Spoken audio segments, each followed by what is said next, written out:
Okay, so we have a new episode of Legends and Leaders, and today it's great to have Ankur here.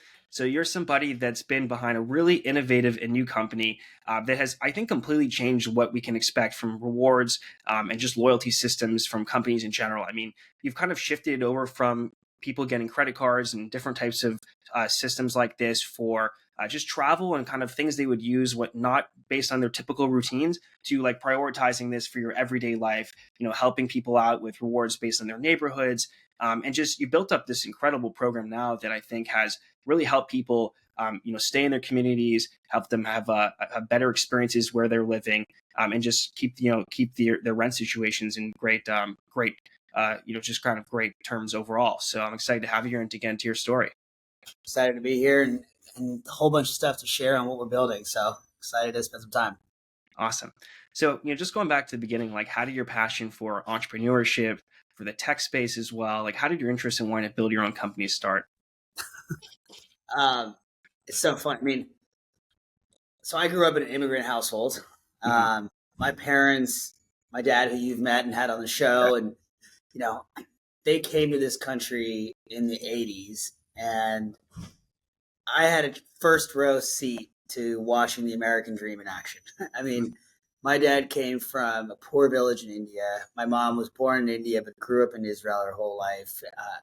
They came here with no money, Mhm. and only in this country is it possible for someone like that, who first language wasn't English, who came here with no money, to spend. I mean, it was years, but working their way up and being able to build a future for all of us, my brother, my sister, and myself here in the States. And as part of that, I watched, one by one as they went from job to job, kind of like trying to build an income for the family. In '96, when I was 6 years old, my dad quit his job, Mm. put everything on the table, and started his first company. And it suddenly became like part of our family. I mean, every day after school, my brother, sister, and I would just go into the office. My mom worked with my dad, and we would just sit there. And this became like the world you knew. It was just you build, you hustle, you create. It's not that different than, so many immigrant families who come in and start their local small business or whatever it is, and bring the family in, and that becomes just the way of life. And when I was 11, I was starting to feel a little left out that I didn't have my own company, At and 11. and I didn't really know what I was talking about. But that was how I began my entrepreneurial journey. Mhm. So, I mean, you could have, not liked this stuff at that point, but you were just drawn to it. Like, were there specific things that stood out to you that your father was doing that maybe he exposed you to? Did he get you involved in the companies? You're like, this is where I gravitate towards more. This is what I want to do. So it's funny, and I think this is where entrepreneurship has a little bit. It's one of the most exciting and fulfilling opportunities in the world if you do it for the right reasons. And I Mhm. think, unfortunately, and I'm a Wharton undergrad guy, but I was not the best student. But I'll tell you, the problem is that since entrepreneurship has become popular, so many people go into it thinking like it's like the business school mindset of, here's the matrix, and here's like Uber did this, and now we'll do Uber for X.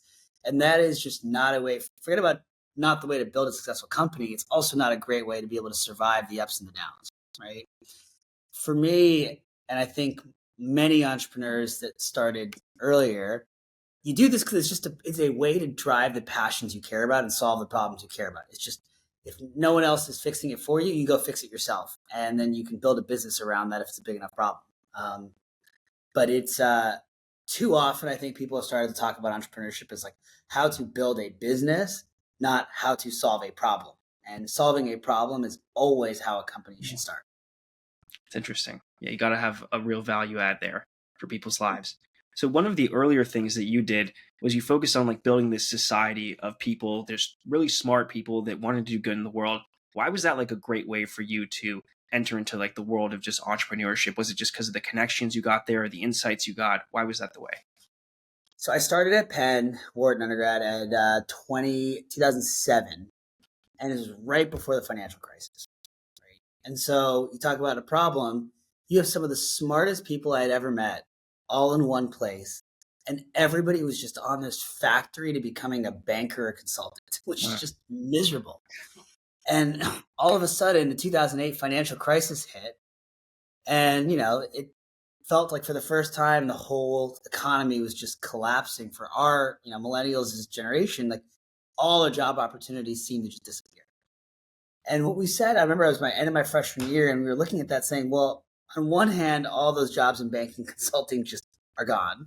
Mm. On the other hand, there's no opportunity cost now to saying, well, what if we spent our time trying to start our own companies? Because the opportunity cost of taking a job at a bank or a consulting firm just disappeared. Mm. And so we started this organization saying, hey, the smartest kids at universities all across the country, what if we could come together and start companies that solve big problems together? And it was something we were 18, 19, 20, 21 years old. And as we grew this group called Kairos, it was amazing. I mean, to this day, some of my best friends and founders, this group started everything from Periscope, which sold to Twitter, to Freenome, working on cancer detection, early stage cancer detection, to, Casper, the mattress company, to Billt now. I mean, there's so many incredible innovations that came from that group, which, honestly, if the financial crisis hadn't happened, I'm not sure how many of them would have gotten sucked into some like banking world or some job where you're mostly just moving around numbers on an Excel sheet instead of building products that actually help you. So this was just a group of people that were just going to try building things, a lot of different things, take chances. Yeah, it was the first college incubator in the space. We created like this incubator for university students all across the country where people could come, start companies, help bring capital in and grow, but with a focus on solving big problems out there. And it was really an incredible group of talent that to this day, so many of us still work together on different businesses. That's awesome. So one of the earlier companies as well that you were involved in was one focusing on communication through like a contacts app. It was a different way to interact with relationships. How did you originate that idea, and why did you like kind of want to sell it to Tinder, be involved in Tinder, and that whole sort? So, yeah, so you're talking about like, we started a company called Human. So in the early 2010s, Apple had launched this incredible new iPhone, if you remember, and we were just getting so much more innovative with what we could do in nearly every part of our life. And yet the core of your whole phone, which was the contacts app, which is the hub for all of your relationships, was still just a giant alphabetical list that hadn't evolved in like 20 years. It was just filled with duplicates, no context, no information. And so our hypothesis is like in a world where you're now constantly meeting people, connecting with them on Facebook, on Instagram, on LinkedIn, with phone number, how do I use my phone as like the one place where I can manage all my relationships? You can, when you travel to San Francisco, you can see which friends of yours are in San Francisco. If you met someone out at a bar, you could just go back and say, who is that person I met at the bar, and have it find that relationship for you and help you manage and connect with them. And so we built this platform. We launched it in 2014. And it was the most incredible learning experience ever. It was a roller coaster Silicon Valley startup. It was totally my first startup failure. And it was a great, second startup failure after my like one as a teenager. But it was like an insane experience. And so we went from recruiting amazing talent, learning all this, to suddenly getting into a battle with big giants like LinkedIn and Facebook over access to the APIs. And if you remember the big Cambridge Analytica scandal that happened right around then, when that happened, all the major social platforms cut off their API access. And so companies from like Zynga and the dating apps at the time, and everyone suddenly had a huge crunch because we had all built on top of this open social platform, the social graph. And so I remember thinking like, God, we're screwed. What are we going to do? And then, as kind of life tends to happen, an opportunity arose, and IAC owned a group called Match Group, which owned all the major dating apps. Mm-hmm. And they were super interested in saying, how could they take the success they had in dating and connecting people for that purpose and apply it to connecting people for professional purposes? So like a CRM type play, a LinkedIn competitor, if you will. And so that conversation evolved into what became an acquisition deal where IAC came to buy our company. And right as the deal was closing, I remember every like every moment has a constant pivot in the startup world, and I think that's part of the exciting thing. But right as that was happening, we got a call from them saying we got good news and bad news. The bad news is we've decided we're no longer investing in the professional connection space. I was like, so what could possibly be the good news? The good news is we're still buying the company, and we want you and your team to come help run Tinder. And at the time, Tinder was still a little bit smaller, but was growing quickly. And it was like, this amazingly exciting new brand. And for the next 2 years, I had the opportunity to help run Tinder's product across the world. And we built one of the largest dating apps. And it was, I'm not sure why they had someone like me running a dating app when I could barely figure out my own dating life, but it was an unbelievable experience to build a product that just touched so many people. Were you already thinking about like reward space and what could be done different there at that time? No, what we were thinking about at Tinder was a lot of the focus was on how do we help really make this more of an in real life connection platform. I'd say some stuff we did went really well, and other stuff never really took off. It was after Tinder that really things kind of came into more clarity for me. And it wasn't about rewards. It wasn't about any of that. It was 2017, and you had people in Silicon Valley. All the talk was about investing $200 million in electric scooter companies, hundreds of millions of dollars in these stupid like juice press machines. It was like everybody was focusing on NFTs and crypto monkeys and like whatever the hell it was. And meanwhile, in your own backyard in San Francisco, you had one of the worst housing crises, one of the worst mental health crises. People don't have access to financial services. I mean, these are trillion-dollar markets that were failing people in our own backyard, and yet the venture community was just so focused on whatever the hot new buzzword was.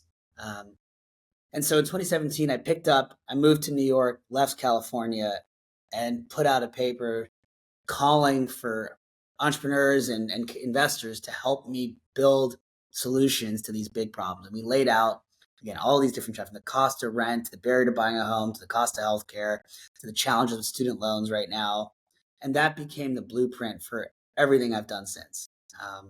And Billt has kind of become the culmination of that project since 2017.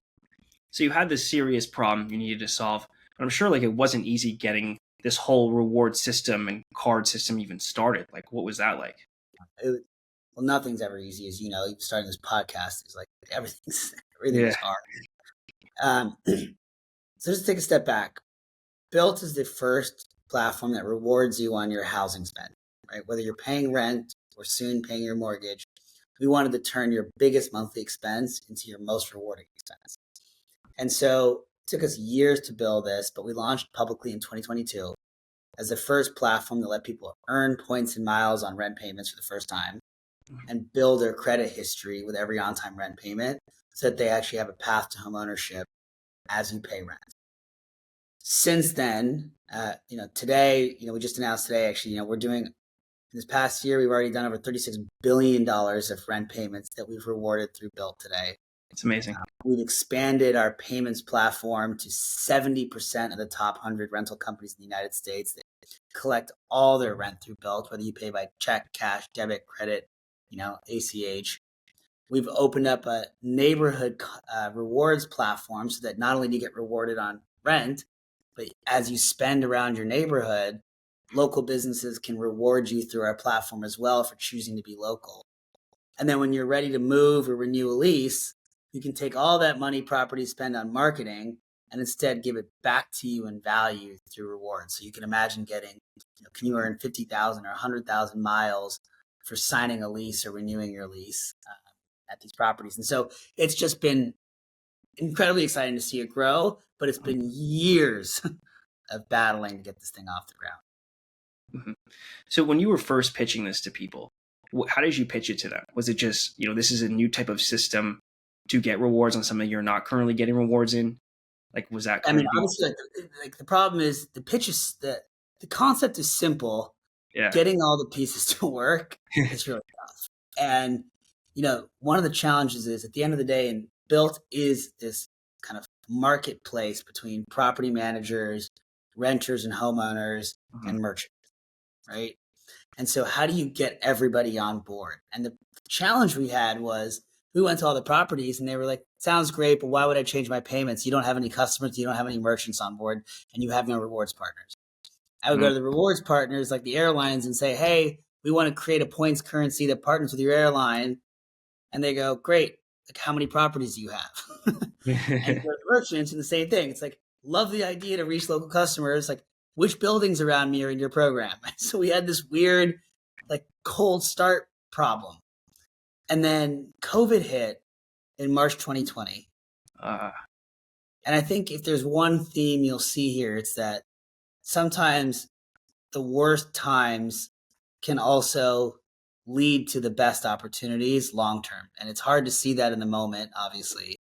But just like the 2008 financial crisis, where we all thought we never get a job, and it led us to then be entrepreneurs together. When COVID hit, after 2 years of pitching this unsuccessfully, I started getting phone calls back from real estate owners saying, hey, are you still working on that rewards concept? Because we need to get rent paid on time, and we're not sure if people will pay on time. And we had airlines calling us saying, hey, are you still working on that rewards thing for renters? Because we're not sure if business travel will ever come back, but we'd love to take a look at young people, and can we get them back in the air when it's safe? And we had local merchants calling. And once you get the first couple, the rest starts to move. And so that weird moment in time where the world broke led to the real birth of what Billt is today. yeah, I didn't realize how important COVID was. I mean, that came at the perfect time for you guys. Look, I would never call COVID a perfect time. It's like but like it was a really unique. Look, we've been pitching this for 2 years, Yeah. right? And so they say, sometimes it's just preparation meets opportunity, right? And we have been working on this and pushing this, and then that opportunity hit, and all of a sudden that market need that just became really glaringly apparent, and institutions who are resistant to change were willing to try something new for the first time in a long time. And that was like really a tipping point for the business. Mm-hmm. So you were able to get the partners on that you needed, but how did you go and get a lot of these customers and then scale that aspect of it? That's the kind of exciting part is, as Billt was being used by properties to collect rental payments, Mhm. the residents would sign up for Billt to pay their rent every month. Mhm. So that's how it works. And so today, if you live at any of these major rental properties, uh, Billt is the system you use to pay your rent. And then, it doesn't matter how you pay, you go to Billt. And that was a really powerful channel because it created value for the properties, Mhm. values for our customers, and obviously value for Billt. So the rewards aspect also is incentivizing people to pay on time, basically. Right. It testifies you pay on time, and we work with banks and different groups to say, how can we reward you for using their cards? And so we have our own co-brand card, which about 15% of our customers get, where you get waived fees and extra rewards if you pay your rent with it with Wells Fargo. We partner with banks like Bank of America, where if you use their cards to pay your rent, you get 3 times miles on your Alaska Airlines, you get status points. And, we continue to build more ways to reward you with different ways of paying. And for all these different banks and payment companies to help reach and win your business on $2,000, $3,000 a month of rent, that's a big deal. Mm-hmm. So you've seen like that the conversions for rent payments are like substantially higher now because of the incentives you have. Yeah, we see fewer delinquencies, faster on-time payments, and we see better resident satisfaction, which is almost as important as all of the other above, because if a resident is satisfied with where they live, Mm. they are more likely to renew. When someone moves out, you're talking an average of 4 weeks of vacancy to a property, which costs them 4 weeks of rent. So if you can create better engagement for your customers, which is funny because the real estate industry historically, didn't think of residents as their core, as a brand, as a customer that they need to, take care of in that same way. Over the years, that's changed, and they've realized that their most important asset isn't just the square foot that they're renting out; it's the customer that they serve. And I think our timing, coming on the heels of a couple years of prop tech companies before us trying to pitch this, helped pave the way for Billt to really hit that right timing again. Is also like a big piece of this the data that you guys get? Is there an aspect of that that's really valuable? So, I mean, yeah, data is always valuable. That's not the core to our business, I'd say. I'd say our core to our business is it's commerce, right? It's how do you reward people on their biggest expenses, which is in their home and in their neighborhood. And so, look, when I think of housing, Bilt created the first, like I said, program to give you points on rent payments, plus build your credit history for free. But then when you look at your neighborhood spend, rewards didn't just mean points. It was how do I make your commerce experience in your local community better?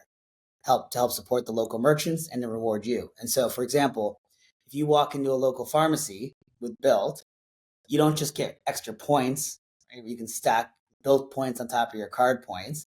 As a local customer, you can now automatically have us file FSA, HSA reimbursement for anything you purchase at a local pharmacy without having to worry about carrying an FSA card or splitting it up. So you walk into a local pharmacy, you buy your water bottles, you buy your sunscreen, your eye drops, etc. And through our integrations with the local pharmacies, we'll automatically find, hey, local eye drops and sunscreen are eligible for FSA. Would you like us to reimburse that with your health plan? And one click, we can file that for you. You save up to 40%. You get rewards points, and the local pharmacy just won your business. That's pretty cool.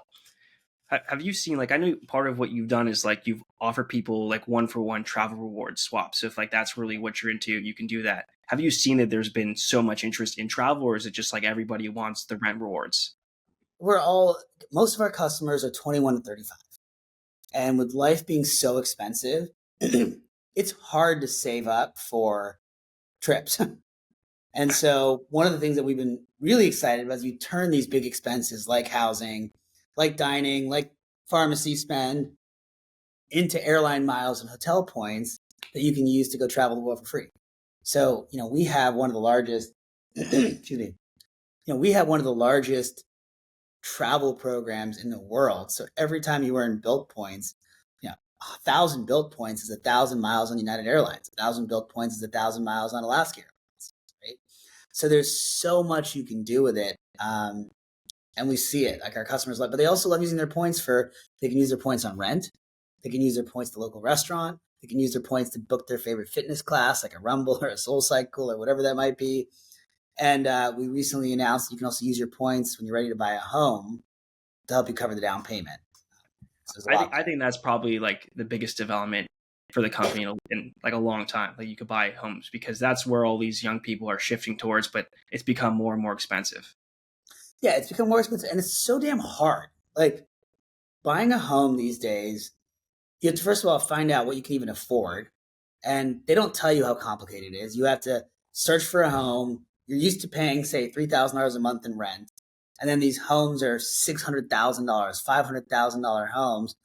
What does that even mean for what I can pay? Right. And so we built the first all in home search tool where you just say, how much can you afford a month? We will then automatically factor in the mortgages you would qualify for based on your profile, the monthly interest rate, the monthly insurance cost, the monthly taxes in that local city. And we will pull up from all the major listing services, all the homes that you could buy today. And we just show you the all in monthly price. So you don't have to think about it. You don't have to guess. And then took it a step further and said, if you're ready to buy, we'll actually reward you with points too.